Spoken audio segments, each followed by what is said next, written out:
Okay, this video is to reply to our client's question about their 3023-3 inch Bommer hinge and a problem in getting them installed, I think, correctly.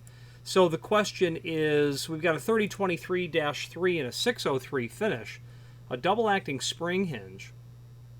Okay, and that hinge will look obviously like this, and the question is, well, first, the statement, there are a lot of tension pins. True, there are indeed 4 on each door, assuming you have 2 hinges installed. So there will be a tension pin here, a tension pin here on each hinge. And if you have 2 hinges, yes, indeed, you'll have 4 tension pins.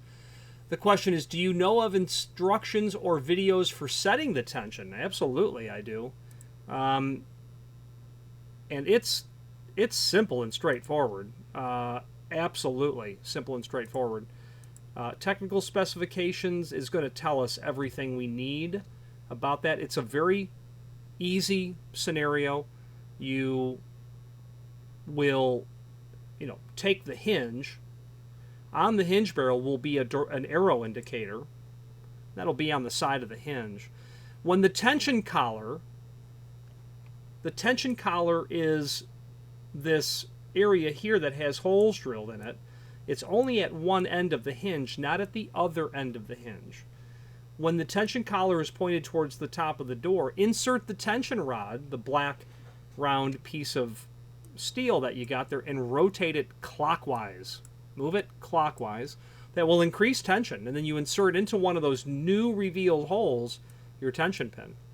That's going to set tension on that hinge leaf.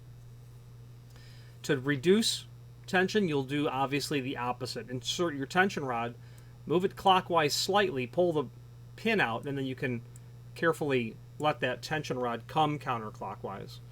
Now, that's how you set tension. And, try setting 3 holes of tension and then go from there. Adjust accordingly. You state that your door is 10 pounds. 2 hinges are plenty of ammunition for that door weight. I would not, you would never need more than 2 hinges on that. Now, you also state that you can't seem to figure out how to get them to close to a perfect 90 degree. I hope the doors are not too light. I would say that they're not. They're probably 10 pounds, and you're using 2 hinges. Now, what I imagine that you're referring to is, you probably have a couple of cafe or saloon doors. Okay. You're going to have your hinges here.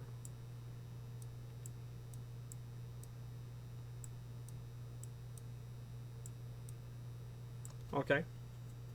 Now, what I imagine you're talking about is the doors, you're not getting them to be aligned correctly, I imagine. So what you have to be mindful of that is a couple of things. It is not going to be considered, you may have, this is an exaggeration, but you may have an application like this. 2 things that you have to be mindful of. When you install that hinge, it's not unusual for that hinge plate, okay, this area here,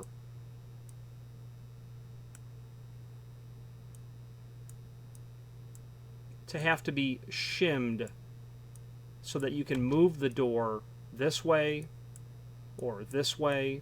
It's, if your cased opening frame is not completely flat and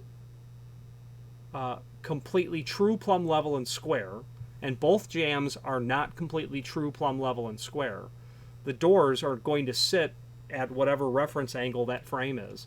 So if this is actually not at a perfect 90 degree angle from your elevation, that door could stick out like this.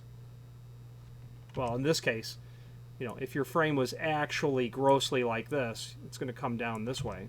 So expect that you may have to stick a shim behind the hinge plate. It's stated in the installation instructions that that might be a requirement because, the frame might not be flat and it may not be completely true. The jamb might be twisted slightly.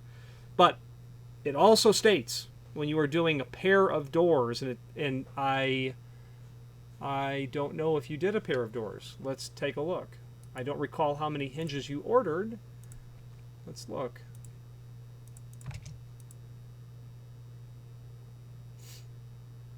Yeah, you ordered 4 hinges, so you've got a pair of doors, or you have 2 single doors. I'm imagining it's a pair because it's a small hinge. The manufacturer's installation instructions, which are technical specifications, are what we're calling it, states you have one door with the tension collar pointed towards the top, the other door with the tension collar pointed towards the ground. And in that case, when you set the tension, you're going to go counterclockwise naturally. But they want the hinges flipped over, and it's for that exact reason. And that is to help the alignment of double doors.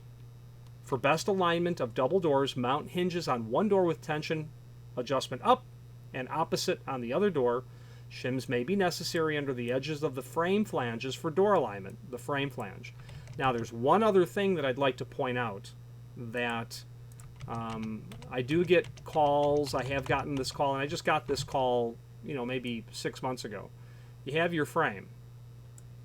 You have your hinge. Everything is good. I think you have a half surface hinge, so your hinge leaf will sit here. Your door is in here. Well, I had one client call one time and say that, yeah, my door is really out of alignment. Okay. It was grossly out of alignment. And the client said, I'm shimming it, and shimming it is not working. And that really leads to, one sort of possibility that it could be. Now, when you have doors, you really have different types of door edges, right? You've got square, radiused, rabbeted, beveled. This client had a beveled door edge and didn't realize it. So he had a 3-degree bevel on that door edge, which was making the door,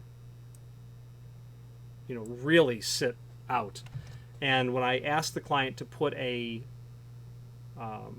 framing square on the edge of the door, he said, yeah, it's beveled.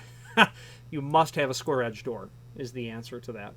So be mindful to have a square edge door. And if you've got your tension collars pointed in your pairs of doors as they call out, and you're accommodating the potential for having to shim the doors under the frame flange, and you're sure that you have a square edge door, you should be able to mitigate this in the field without too much trouble. Sorry for the long-winded explanation, but the question generally requires this sort of response. Please report back. Let us know how this worked out, and we will stand by and wait to hear from you. Thank you.